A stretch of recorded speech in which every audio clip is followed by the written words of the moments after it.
In this video, we are going to have a clinical overview of anxiety and depression.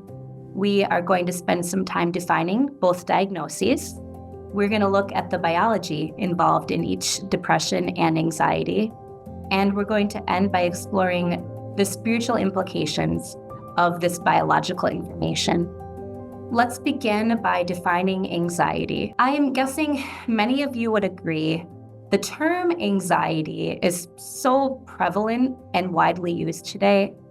So we have to be really careful that our definition is clear. It can be confusing because when you hear somebody say, "I'm feeling anxious," that can be a very normal human emotion.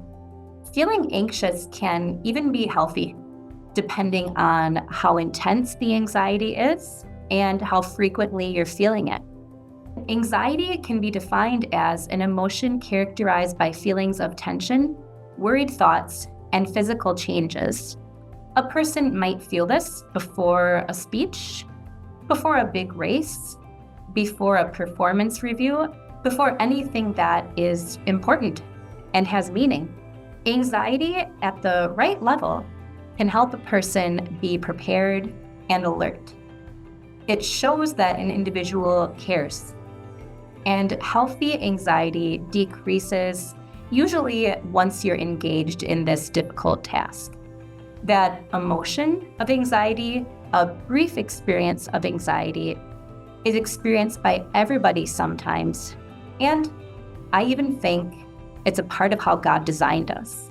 That certain things within our body, certain things within our mind are heightened for a short period of time because we're engaged in something important. All of that normal feeling of occasionally being anxious before something that's important, that's not what my focus is as a counselor, and that's not what our focus is in the discussion today. What I want to talk about is clinical anxiety.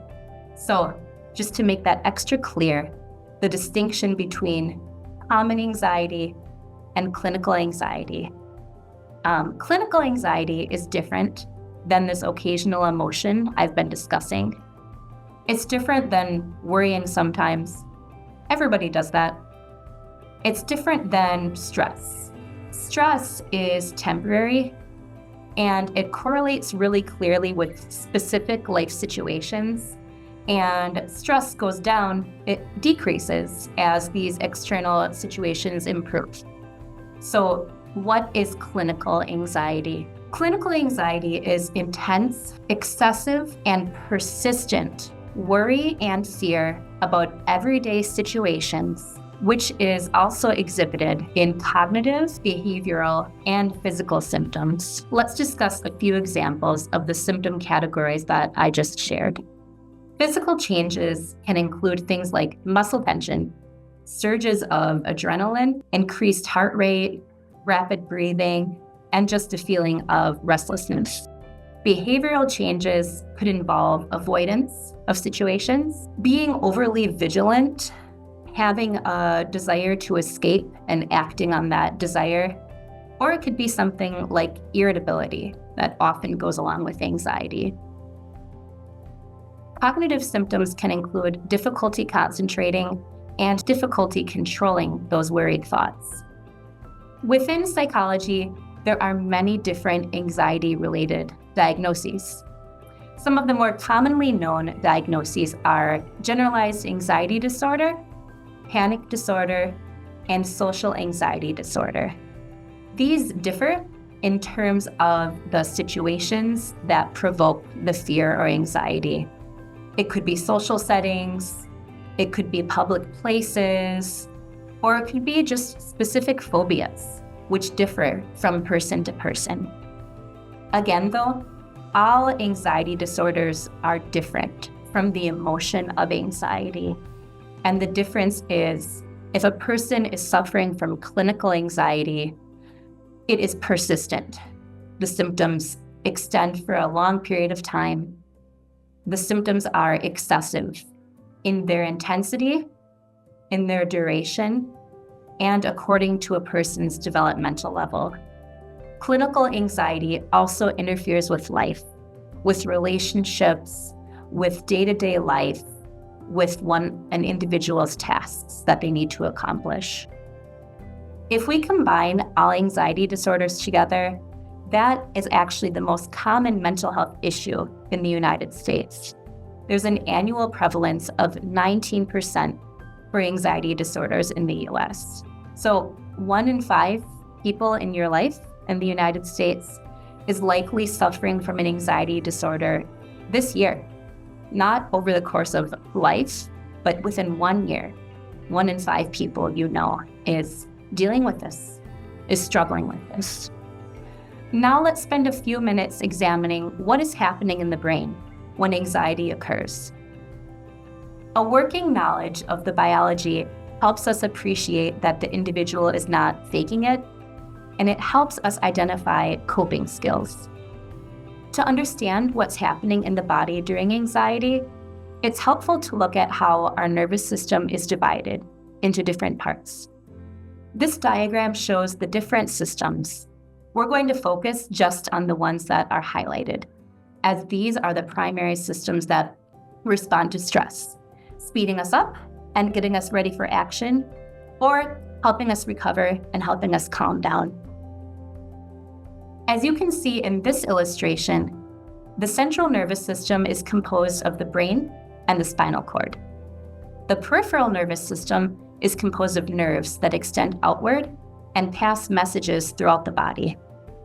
So breaking this down further, the autonomic nervous system is responsible for controlling bodily functions that we're not conscious of, like breathing, our heart rate, and digestion. We're beautifully created, we're wonderfully designed, and so much of this can just occur automatically. This autonomic nervous system can be broken down further into the parasympathetic and sympathetic nervous systems. They're complementary. They are both important. They help the body respond to stressors, and then they help us recover. So when anxiety is triggered, the sympathetic nervous system prepares the body for a perceived threat by releasing hormones like adrenaline and cortisol, which lead to various psychological changes like increased heart rate, rapid breathing, and sweating. Now, this response is normal and healthy in situations where there's real danger. But chronic anxiety and stress can cause the sympathetic nervous system to be overactive, leading to a range of physical and psychological problems. You've likely heard of the concept, fight, flight, or freeze. In these situations, the sympathetic nervous system takes the lead. The nervous system's energy and hormones are directed to its functions. Adrenaline and other hormones are released, things start speeding up. Heart rate, breathing, your thought process, and an individual generally either prepares to fight the stressor or prepares for the flight, to escape, to avoid the situation. When the sympathetic nervous system is activated, the parasympathetic is slowed. The parasympathetic nervous system is involved with rest and digest type of functions. It helps the body conserve energy and regulate processes like digestion, heart rate, and breathing. The parasympathetic nervous system restores the body to a state of calm after threats and stress. Again, I hope this is one point I make clear in this section. We are beautifully created. What a blessing that God's given us the ability to act when there's a threat, and then recover and restore important functions when that stress is over. Again, these two systems complement one another. But what happens in clinical anxiety is that the sympathetic nervous system is activated too often and too long. An individual in this instance is in a constant or too frequent state of anxiety. The sympathetic nervous system is activated so often. The heart rate is often increased, the breathing is often increased, and that is not healthy for us. And while that's occurring, the important functions of the parasympathetic nervous system those are limited. Things like digestion, a healthy heart rate, and healthy breathing are limited and hindered. Getting too much activation of one and not of the other is not healthy. So this is part of what's happening biologically if a person is suffering from an anxiety disorder. Going back to that diagram, these are things that are occurring within that peripheral nervous system. I also would like to take a minute to discuss the role of the central nervous system in anxiety. Again, that would be the brain and the spinal cord. When the body perceives a threat or a stressor, the brain sends signals to the hypothalamus, which then sends a signal to the pituitary gland, which then sends a signal to adrenal glands. Adrenal glands release cortisol. Many of you are probably familiar and know that there's a relationship between cortisol and stress. It's sometimes called the stress hormone. Adrenal glands release cortisol. Again, we are fearfully and wonderfully made.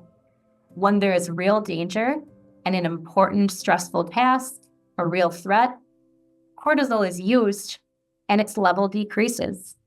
But when anxiety is disproportionate to our life circumstances, when anxiety is chronic, those cortisol levels don't decrease, they remain heightened. And kind of a side note, this is why exercise is so helpful in managing anxiety, because it lowers the cortisol level so that a person is not in that heightened state. Let's discuss some more important portions of the brain. Genetics plays a significant role in who develops anxiety. Anxiety has a 26% heritability rate, which means about 26% of a person's risk for developing anxiety stems from their genetic makeup. Genetics influence the size and function of certain regions of the brain, and genetics can help explain why some people may be more susceptible to an anxiety disorder. Let's talk for a moment about the amygdala. The amygdala is critical for identifying threats and expressing fear. If the amygdala has an overactive response, that can increase a person's anxiety if a person perceives a threat where there is not one. Another important part of the brain is the prefrontal cortex. This is involved in cognition, our thought processes. If a prefrontal cortex is working appropriately, it can actually kind of dampen the signals related to anxiety. It can moderate an initial thought, an initial alarm that may go off. The prefrontal cortex can help us rationalize. For example, if a person has a bad experience related to thunderstorms, a bad experience related to that siren, for example, their initial response when they hear a siren may be to go to that fight or flight that we discussed earlier. But the prefrontal cortex can help a person take a step back, can help them rationalize. Okay, I hear the siren. What's the next step I need to engage in? Is this a time where I just need to go to my basement? Is this a time where I need to use a calming skill? Is there someone I can reach out to? I hear a siren. That doesn't mean there's going to be any significant damage or danger. So when the prefrontal cortex and amygdala are working well together, it can help dampen or decrease fear related to what the amygdala perceives. An overactive or oversensitive amygdala or a less active prefrontal cortex can both increase anxiety within an individual. So to sum this section up, anxiety is not just in your head, it's in your brain, it's in your body, and it's in your hormones, and that's why it can feel so overwhelming. Let's spend some time talking about depression now. Depression is a period of at least 2 weeks, characterized by persistent feelings of sadness or loss of interest or loss of pleasure in activities. Many people with depression have both this sadness and this lack of interest in things they used to enjoy. There are many physical symptoms that occur with depression, such as changes in sleep, changes in appetite, and decreased energy. There are mental symptoms as well, like difficulty concentrating, feeling hopeless, and having thoughts of death or thoughts of suicide. Depression is also highly prevalent in the United States. It has an 8.3% annual prevalence rate in the US. So in any given year, nearly 1 in 10 people in the United States suffer with clinical depression. Now again, I use the word clinical depression there because some feelings of being depressed and some sadness is normal and even healthy, while not enjoyable. Emotions, even the ones like fear and sadness that don't feel good, are still God-given and can have a purpose. Sadness can help us process and work through a loss. It can help us connect or signal to others that we need connection and support. And it can point us to God or remind us to reach out to God. Even the emotion of anger often shows that there's injustice, there's something going on that's not in line with my values, or it may be a signal to me that this is a time for me to step in and help somebody or take care of myself. But when any emotion, in this case, we're talking about sadness specifically, when any emotion is out of proportion to the life circumstances, or it's persistent, or it causes dysfunction in daily life, then it can be dysfunctional. And in this case, this high degree of sadness, this persistent loss of interest in daily life, that is what clinical depression is. So again, we're going to talk about biology for a minute here. If you're not a science person like me, hang in there. I promise it's worth it. You've likely heard depression described as a chemical imbalance. This is partly true, but it's oversimplified. I was surprised in grad school biology class. The main takeaway from a professor who was brilliant and so knowledgeable was there's still so much we don't know about why and how depression takes place, and even where it takes place in the brain. God made us so beautifully. I think the brain is such a testament to that we have a creator, right? The brain is so complex and it differs from person to person. There are millions of functions, millions of chemicals, and millions of changes in the brain that potentially contribute to depression. A couple examples that we can discuss. Researchers have identified the role of the hippocampus as important. A smaller or more slowly functioning hippocampus is often involved in depression. And again, the region known as the amygdala. Heightened activity or enlargement of the amygdala is often correlated with depression. There are chemicals involved as well. Maybe you've heard of serotonin. Serotonin is a neurotransmitter, a chemical that communicates. And serotonin affects mood, appetite, and sleep. Dopamine is another neurotransmitter. It involves movement, motivation, and pleasure. It's often referred to as the feel-good neurotransmitter because it's released when we experience pleasurable activities or when we achieve goals. So, serotonin level is correlated with depression. Dopamine level is correlated with depression. Basically, having more of these, we're likely to be in a stable mood or a positive mood. However, cortisol, again, which we talked about with anxiety, excessive levels of cortisol may contribute to depression as well. And I think a few points that I've discussed have helped lead us in this direction, but I do want to mention anxiety and depression are highly correlated. If there's somebody in your life who struggles with one, it's very likely that they struggle with the other. The inability to cope with stress is often a contributor to depression.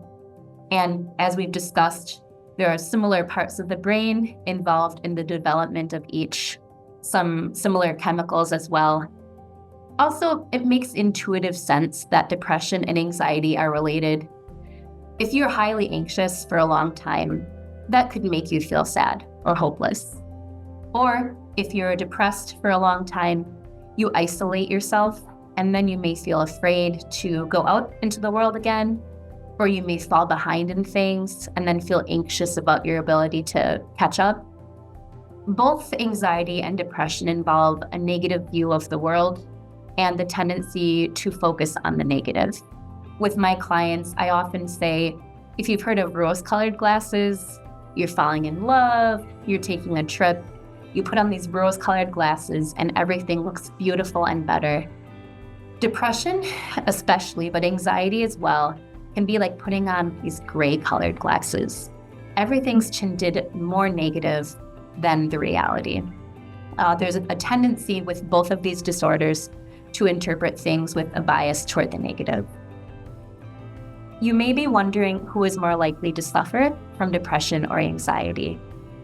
Women, younger adults, and individuals with a history of adverse life experiences or with a history of other mental health disorders are among those considered more susceptible.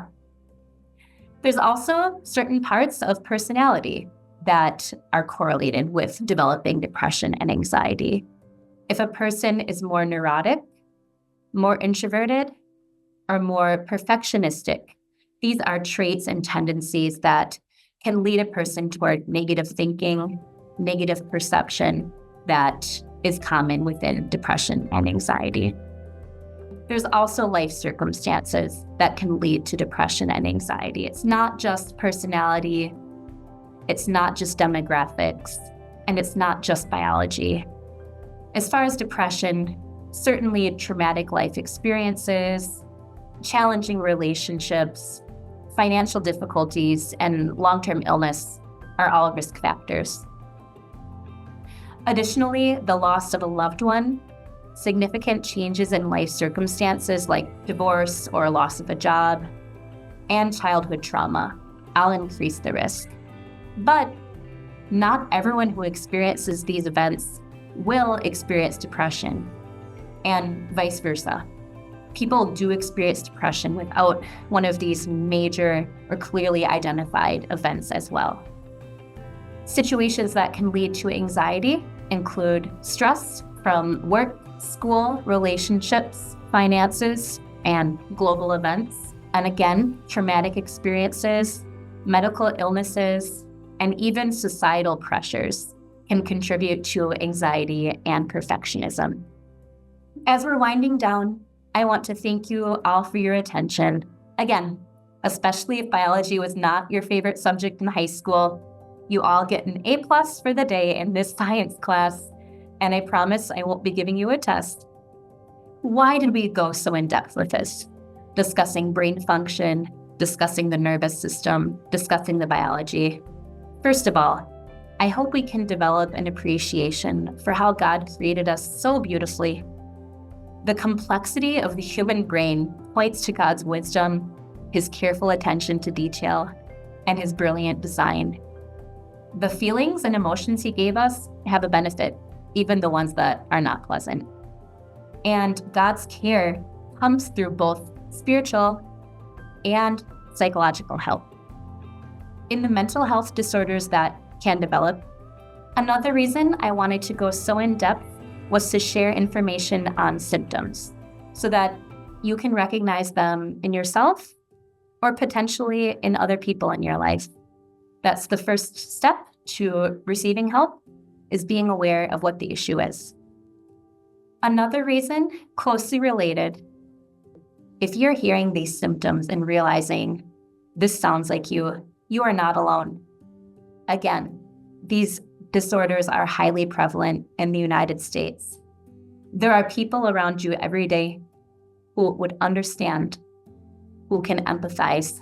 And maybe the most important reason I'm sharing all of this is so that we can see depression and anxiety are real changes in our mental functioning and our physical functioning. And there's a biological basis for these changes. It's my hope that this understanding can help us view ourselves with compassion and others with compassion. I think this is improving, but within Christian circles, we still might hear comments like, a person with anxiety just doesn't trust God enough, or A person with depression just needs to toughen up, just needs to refocus on Jesus. You can pray it away. I really wonder if this approach is loving. We are called to comfort those in affliction. 2 Corinthians 1, verse 3 through 5. We are called to exercise great caution before judging one another. Matthew 7, verses 1 through 5. And Jesus asks us to be gentle, kind, and patient with one another. Galatians 5, 22 through 23. Also, telling a fellow Christian to just get over it or read their Bible more is overly simplistic. It ignores the biological and cognitive pieces of these disorders. Of course, be in your Bible more. Of course, pray continually. There is a spiritual component to dealing with mental health struggles. We all benefit when we increase our time with Jesus in prayer and in God's Word. God uses the Bible to give hope to the depressed and peace to the anxious. And He has also provided us with information and resources to help treat the body and mind as well. Praise God for the ultimate hope He provides in Jesus and the tools He provides that can help us cope this side of eternity.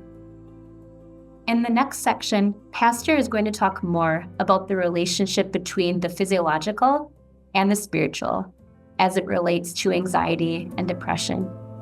Thank you so much for watching.